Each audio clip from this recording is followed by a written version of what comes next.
Hey, David Brewster here, new episode of Chordplay. This is the chords of Bob Marley and the Wailers, and I've had some requests to feature this legendary band and legendary musician, which was Bob Marley, of course. And I have featured reggae guitar before. It's been like 4 years ago.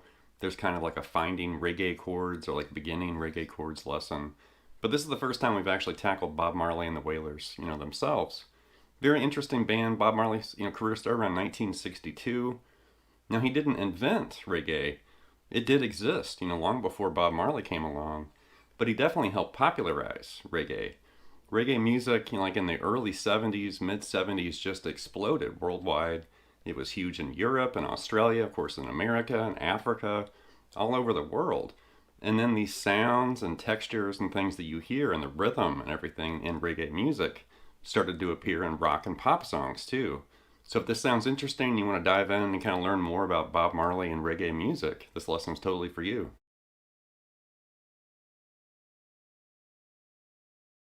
So this rhythmic island, reggae sound definitely penetrated, rock and pop music, and you can hear reggae influences and sounds from all sorts of artists. Definitely groups like Led Zeppelin, The Police, Blondie and The Clash, and eventually groups like Sublime and Fishbone and bands like that. But here's a list or an image kind of showing some artists and bands directly influenced by Bob Marley and reggae music.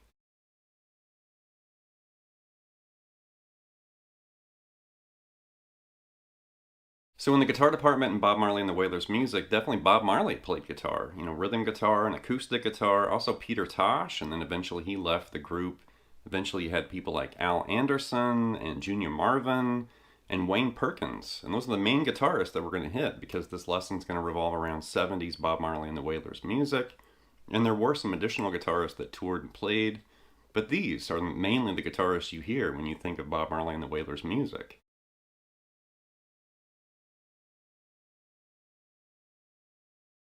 So Bob Marley passed away in 1981, but during his career, they released 13 studio albums, 6 live albums, 9 compilations, and the chord-based and rhythm guitar parts in this episode came from 4 classic Bob Marley albums. That includes the Waylon Wailers album, which was before Bob Marley and the Wailers formed, but very early Wailer action, from Bob Marley and Peter Tosh with the Waylon Wailers. Anyway, if you're interested in reggae guitar, definitely it's going to help improve your knowledge and ability, kind of locating and playing triads and partial chords, implied chords. And if this is something you really want to investigate, definitely you can learn a lot about that from reggae, also funk music too, R&B and soul stuff as well. But anyway, buckle up. Here we go.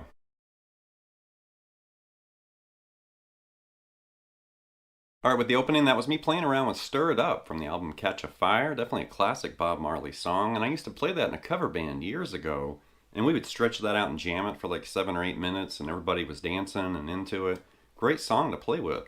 But the guitar, parts in this song are interesting because they're layered, and there's at least 3 guitars kind of, playing around and doing things, but they're playing together like pieces of a puzzle coming together.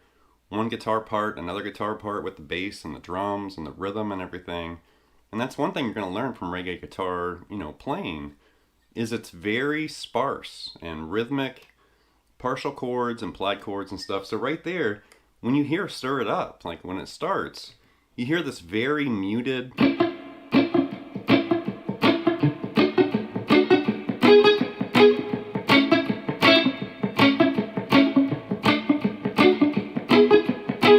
not actually even catch there's chords happening there because you're not hearing them ring,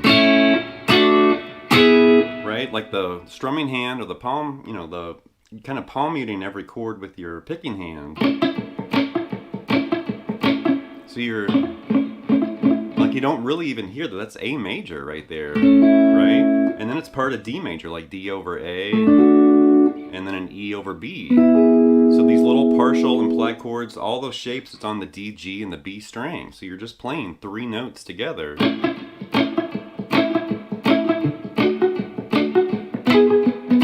Like that.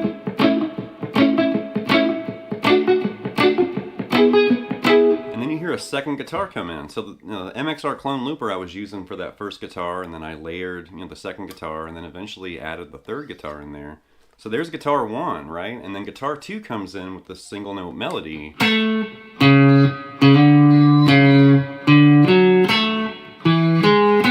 you're literally outlining, like A major, that A to C sharp, and then you're kind of sliding that C sharp into D and then back to C sharp. And then you're literally playing D major arpeggio, that D, F sharp, and A.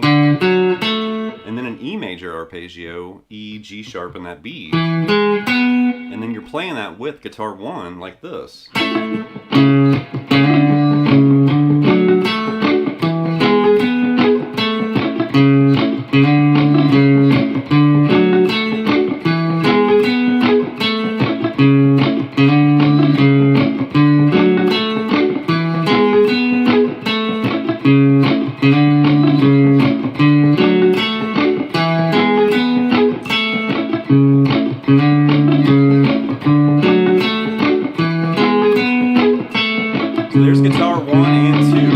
Guitar 1 and 2 together.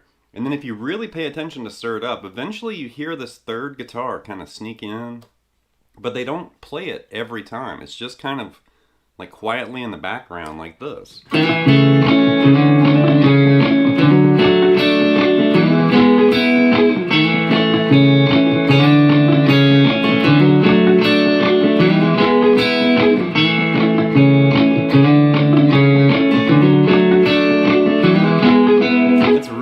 Cool. So you're sliding into that A and then catching that D note for like an A sus4. That's like D over F sharp right there, right? Like that 70s kind of inversion shape, and then move that up a whole step. Now it's E over G sharp, right? So it's interesting, I kind of use this song as an example because you're hearing these different guitar parts coming together and working together, and it creates like this additional part. You heard the first guitar, and then the second guitar, and then when that third guitar kind of sneaks in.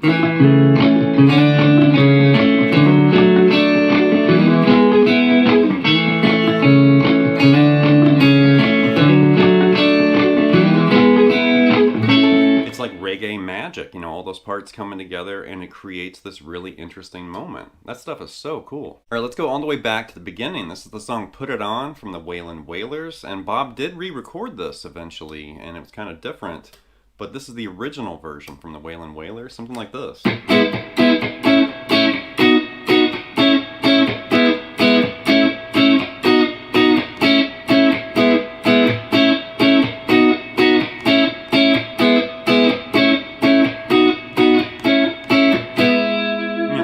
Real ska kind of moment here, very early as well, and that's E over G sharp like that, and then A major right there, and then B major right there, and then back to A major, right? So you're doing this kind of muted strum and then kind of a choked, ring on the chords like that. And that's one thing you're going to notice in reggae guitar music. There's that kind of cutoff, right? Like either you're muting with your picking hand, you're muting with your fretting hand, or a combination of both. And you're usually playing chords very choppy like that, very staccato.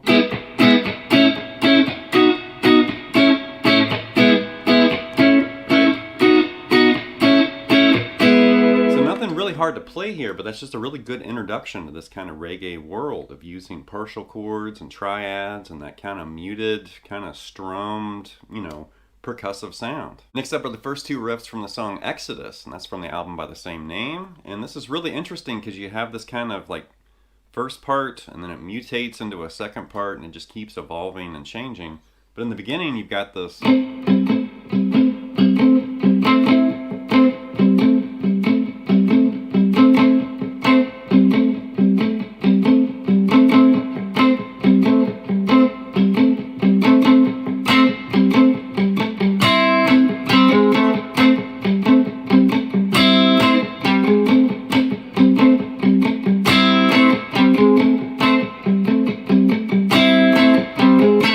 Something like that. So now we're in A minor, right? And you're hearing this first part, and you're really just hearing this A and G moving, right? And you're just kind of forming like part of that A minor. It's also A minor 7 when you hit that G, right? So you're just kind of doing like partial chords, and it's moving. You can hear the bass, right?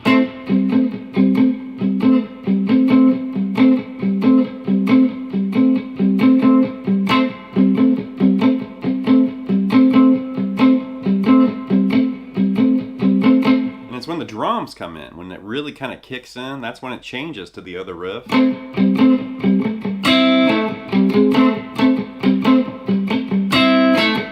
Like that.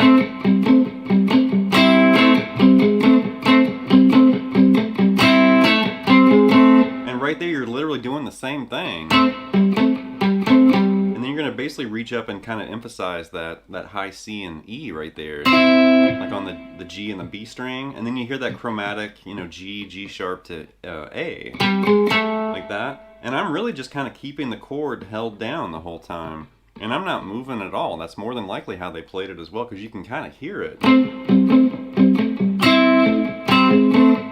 right? So that's all like selective picking, muting, and dampening, and keeping things clean. But really, you can see I'm not really moving my hand at all.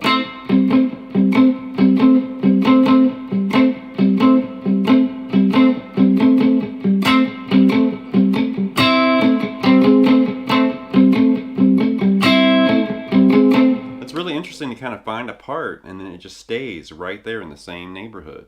Next up's the main riff from the song Natural Mystic from the album Exodus, and I think that's my favorite Bob Marley album. He has some great albums. Natty Dread's great, and Burnin' and some of those records, but Exodus is the one. It's just such a great reggae album. And this is interesting because it fades in, and you're hearing this guitar and bass like...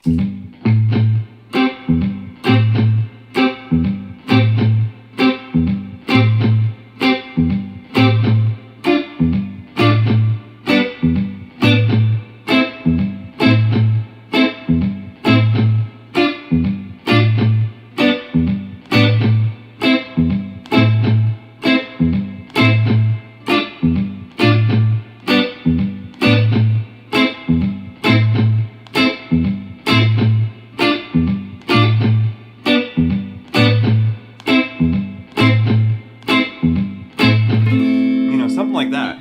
So the bass is doing that E, G, and then 2 A's, like that. And then when it fades in, you hear this guitar, you know, playing A minor 7 right there, that A, C, and G. And you're just doing this kind of percussive, like rhythmic stabs in there.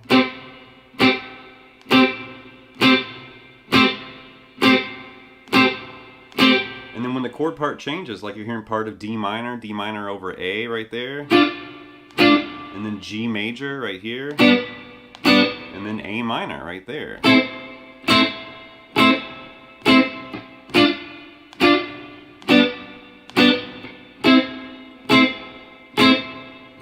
So once again, it's interesting to see these partial, like implied chords, and they're on the same set of strings too, that D, G, and B string, which is interesting because we're finding that A minor 7 there, and then those 3 chords in the progression, D minor, G, and A minor, and they're all on that same set of strings. So keep in mind, this is basically to make room for other instruments. You know, it's leaving the lower notes and lower register for the bass.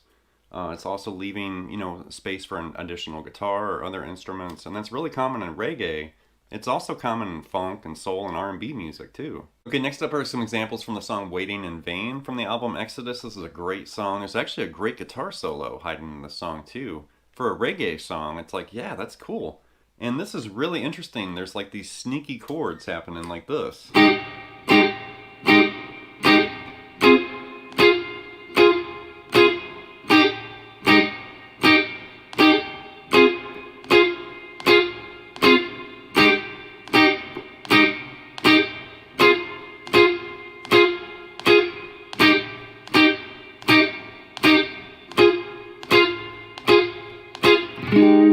there's more to it, of course, but for that first part, this is really interesting, and the reason it's sneaky is that first chord, that's basically A flat major 7, right? But played like that. And then right here, you might think of that like F minor, but it's actually D flat major 7, like that. So that's really crafty, you know, hiding A major 7 here, and then a D flat major 7 right there. You know, but you're doing it like that.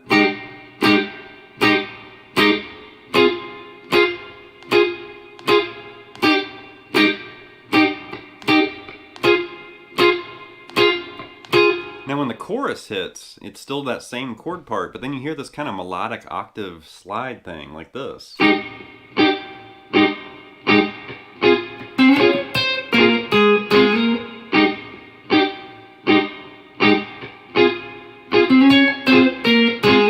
know, something like that.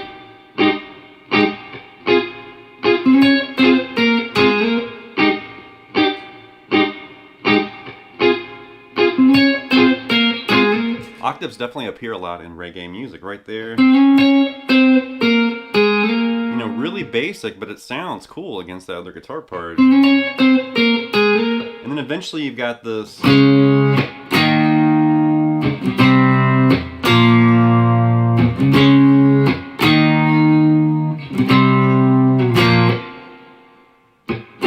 right back to the first part.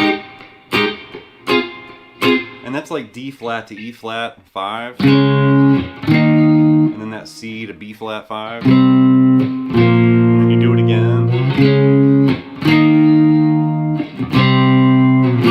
But definitely check out Waiting in Vain and check out that guitar solo, because for a reggae song, they didn't really include solos that often. So I always, you know, pay my respects or whatever, where it's like, yeah, there's a guitar solo hiding in this song. Next up's the opening to the song Them Belly Full But We Hungry, and this is from the album Natty Dread, and there's some different chords kind of being introduced to the mix here like this. You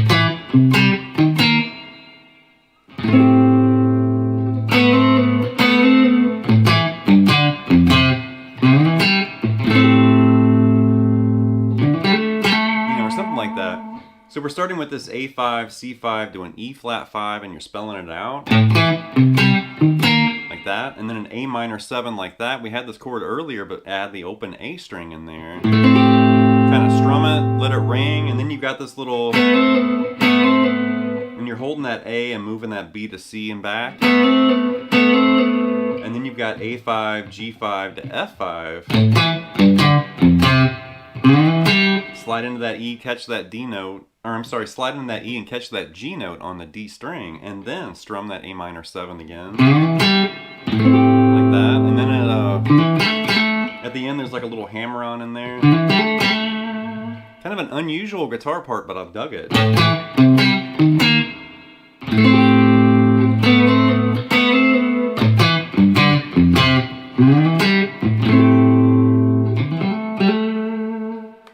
Okay, last but not least is the song Concrete Jungle from the album Catch a Fire, and there's two guitars here. Guitar one's definitely Bob Marley doing something like this.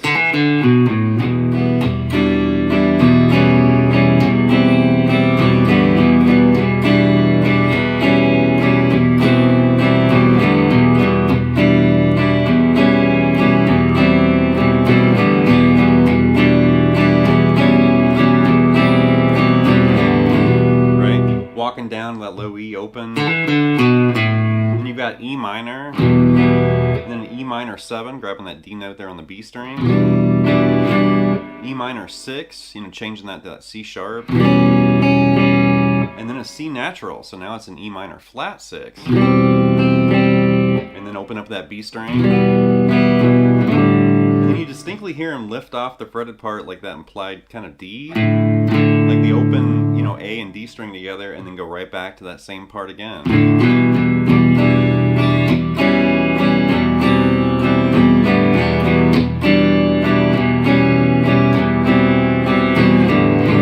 Alright, there's guitar 1, and then here's guitar 2.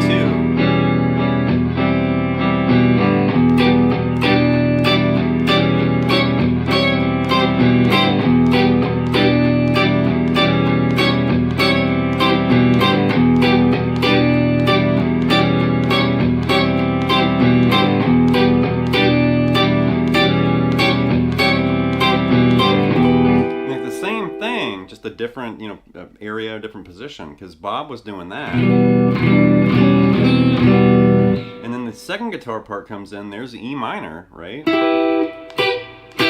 And then right there, E minor 7, catching that D note on the high E. There's E minor 6, grabbing that C sharp. And then basically an E minor flat 6, changing that to C natural. So it's the same thing, but rearranged or kind of reworked like that. And that's really eye-opening to notice, like guitars working together like that, maybe kind of implying or hitting, similar things or the exact same thing. And that's really cool, kind of having two guitars working together, creating that part. All right, that's going to wrap this episode of Chordplay with this look at the chords of Bob Marley and the Wailers. Definitely a very interesting and influential and important musician. Very respected. Bob Marley and the Wailers music just literally exploded like a volcano or whatever. And it was funny because before that eruption of reggae, nobody really had those sounds or those rhythms. After Bob Marley really blew up, then suddenly everybody had like reggae riffs and rhythms, and people started growing dreads and stuff like that, where it's like, where did this come from? Oh, it came from Bob Marley and the Wailers. It's almost like disco music, because before disco really exploded in the same decade, the 70s, nobody really had that sound. But then it kind of, it blew up. And then suddenly everybody had a disco song. I mean, hell, even Kiss has a disco song. And it's interesting that both those things both happened in the 70s. The disco explosion, the reggae explosion, and other musical explosions too, the fusion explosion. But it's really interesting to go back and listen to this music and really kind of pinpoint what was played and what was, laid down. And then you compare that to other music and other songs that came out that was influenced by this music. And it's really eye-opening, especially when you get into like the Police and some of that stuff where it's like, oh wow, that's where that came from. So anyway, leave some feedback and comments. Please subscribe to Nail Lessons, and I'll be back before you know it with more content and material. Thank you.